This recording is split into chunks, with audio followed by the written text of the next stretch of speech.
देवर जी, हमारी तो अब दोपहर चल रही है, बस ज़रा लिबर्टी तक जा रहे हैं। बीना भाभी ने तफसील बताई। मैं ले चलूं? एक मिनट, ये तुम ही हो ना जिसे बाज़ार जाना दुनिया का सबसे बोरिंग काम लगता था।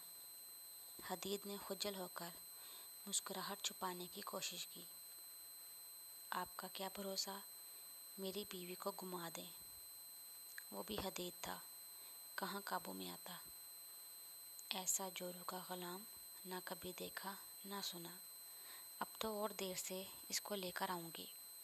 भाभी ने हुरैन के साथ कदम बाहर की तरफ बढ़ाते और भी शरारती लहजे में कहा, मैं आपके पीछे आ जाऊँगा। कल से अब तक जितना खुद को जुटला रहा था उतना ही दिल उस चेहरे से हटने का इनकारी था, और वो ये नहीं जानता था कि कुछ देर बाद उसको वाकई उनके पीछे जाना पड़ जाएगा। हेलो। हदीद ने जैसे ही फ़ोन अटेंड किया तो फरीद भाई की घबराई हुई आवाज़ आई, बीना और हुरैन घर आ गई हैं? उन्होंने छूटते ही पूछा। हदीद को किसी गड़बड़ का एहसास हुआ। नहीं तो खैरियत? नहीं, खैरियत नहीं है। लिबर्टी की एक बिल्डिंग में बॉम्ब ब्लास्ट हुआ है। मैं दोनों को कॉल कर रहा हूँ, वो अटेंड नहीं कर रही। तुम उन्हें ट्रेस करो प्लीज़। ओके। हदीद अब उनको क्या बताता कि इनमें इतने अच्छे ताल्लुकात नहीं थे कि वो नंबर एक्सचेंज करते। उसने मम्मी से हुरैन का नंबर लिया, लेकिन बिज़ी टोन जाती रही। फिर भाभी को लेकिन नदारत। उसे लगा ज़मीन उसके पाँव के नीचे से सिरकती जा रही है।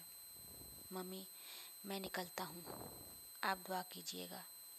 हदीद रोती हुई सायरा बेगम को कहता हुआ मार्केट की तरफ निकला।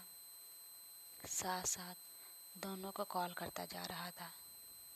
ए अल्लाह, मुझे माफ़ कर दें, मैंने आपके बनाए गए रिश्ते को सवालिया निशान बना दिया। एक बेकसूर को सिर्फ अपनी बेमकसद सोच की खातिर सज़ा दी। हम क्या और हमारी औकात क्या। मुझे एक चांस दे दें सब ठीक करने का। मैं उससे 1000 बार माफ़ी मांग लूँगा। गो मी वन लास्ट चांस। बेबसी की इंतहा थी उसके लिए। कार उड़ाता हुआ वो वहाँ पहुँचा। जैसे ही उसने बीना भाभी के नंबर पे कॉल फिर से मिलाई तो उठा ली गई। कहाँ हैं आप लोग? मैं यहाँ मेट्रो के सामने। लेकिन हदीद, हुरैन पता नहीं कहाँ है। भाभी की आवाज़ सुन के वो जो रिलैक्स हुआ था, उनकी बात सुन के लगा जिस्म में से रूह निकल गई हो। मैं आ रहा हूँ, बदिक्कत वो बोला। भाभी के पास पहुँचा। आप दोनों थी कहाँ? हम इसी प्लाज़ा में थे जब ये सब हुआ।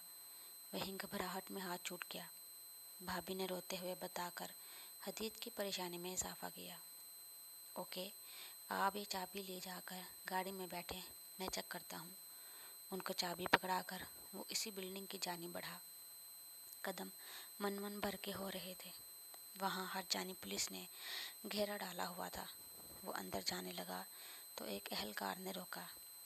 उसने साथ ही अपना सीक्रेट सर्विसेज वाला कार्ड दिखाया तो उसने रास्ता दे दिया। साथ साथ वो हुरैन को कॉल मिला रहा था। चौथी मर्तबा में फ़ोन उठा लिया गया। हेलो। हुरैन की नहीफ सी आवाज़ सुन के उसे लगा अंदर तक सुकून उतर गया है।